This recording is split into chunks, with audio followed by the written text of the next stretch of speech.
memang bakatnya curang ini, memang mau curang.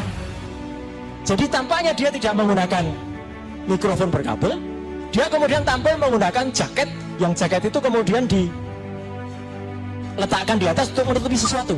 Apa yang dia tutupi? Yang ditutupi alat semacam ini. Roy Suryo belum move on atas kemenangan Prabowo Gibran.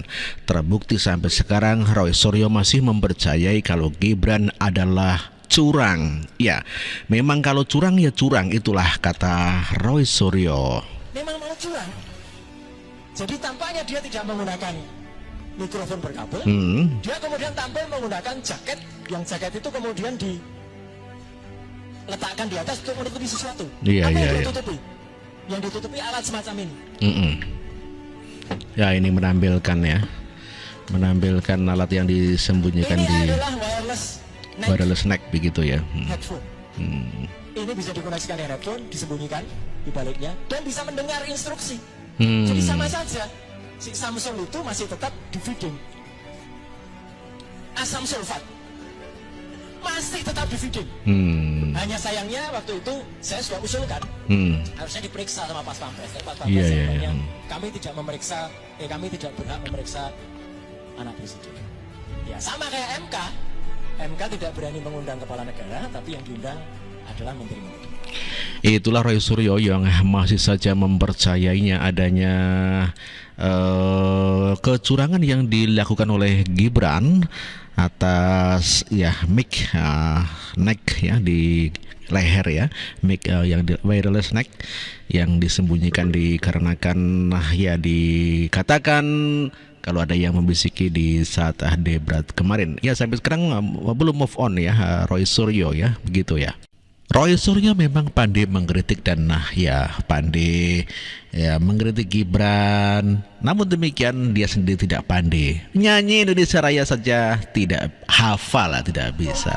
Semenjak hari Selasa ternyata juga menyaksikan pertandingan ini dan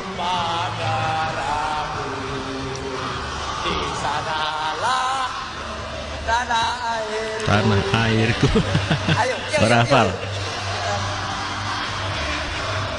Yuk, ambil kesat lagi.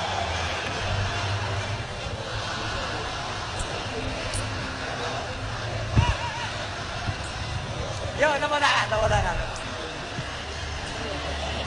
Oh iya, ini pencipta lagunya bisa ngamuk-ngamuk gara-gara statement Mas Roy. Oh, gara-gara pencipta lagunya tidak salah. Pemilihan lagu rusak. Iya, pencipta lagunya nggak salah. Lagu ini kan menceritakan kisah ada percintaan. Putus cinta, kemudian ngata-ngatain. Nah sekarang orang yang menempatkan lagu putus cinta dan maaf ada kata-kata goblok itu tadi, tip gitu saya sensor sendiri tadi. Ya itu auto sensor tadi bagus. Auto sensor kan. Mas, ini era AA. Dengar nggak lagunya sampai utuh? Ada nggak yang dinyanyikan di istana itu kata-kata yang Anda sebut? Lah lagu itu nggak, Anda saya tahu. Lah, bukan kan yang Anda tahu, betul. Lagu itu dengan yang dinyanyikan di istana. Justru karena saya tahu lagu itu. Bukan yang di istana diputar. Anda dengar nggak? Intinya lagunya sama. Saya pertanyaannya gampang, Anda ribet banget orangnya. Lo enggak? Anda dengar nggak lagu itu dari awal sampai akhir? Bapak, kita kasih lirik deh, coba kita kasih liriknya. Makanya, jangan yang di situ. Itu beda. Liriknya jelas kan? Beda Pak. Kau juga sama aja. Bang Deddy ya, potongannya beda. Lagu yang dinyanyikan di istana itu sudah disensor, diperbaikin Pak. Jadi makanya kalau nggak dengar, tapi udah komen sampai ke ujung dunia gitu. Bukan nggak komen. Intinya adalah itu tidak tepat. Itu tidak tepat. Itulah Roy Suryo yang hanya pandai berbicara dan pandai mengkritik kesalahan orang lain. Namun demikian ternyata dirinya sendiri tidak mau dikritik atas kesalahannya. Di antaranya adalah menyanyikan lagu Indonesia Raya saja tak becus. Ya, mantan menteri Gedabrus. Pernyataan Roy Suryo kalau Gibran itu curang membawa 3 mic dibantah oleh Ganjar dan oleh warga masyarakat. Ada berapa alat sih Pak yang dipasang? Ada 3 memang. Oke, ini buat Pak Roy Suryo ya. Semoga beliau lihat konten ini. Buat Pak Roy, sampean itu setahu saya pernah jadi Menpora. Ibarat sampean itu mantan menteri. Sebuah jabatan yang bukan kaleng-kaleng. Paling tidak kan sampai tahu kalau sampai ngejudge orang itu harus didasarkan dengan data-data, bukti-bukti ataupun sudah klarifikasi kanan kiri. Kalau jatuhnya begini kan ya memalukan juga. Dan lagian sampai kalau daripada ngurusin mic yang bukan kapasitas saudara, mendingan belajar dulu deh. Hafalin dulu lagu Indonesia Raya. Bisa malu ya sama anak Betul.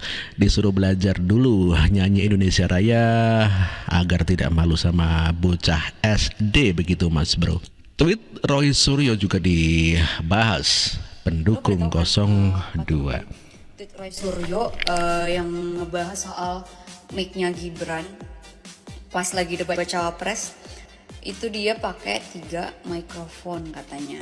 Sekarang nih KPU bikin aturan baru, kalau pas debat nanti nih bakal gunakan 1 mikrofon di debat capres ketiga.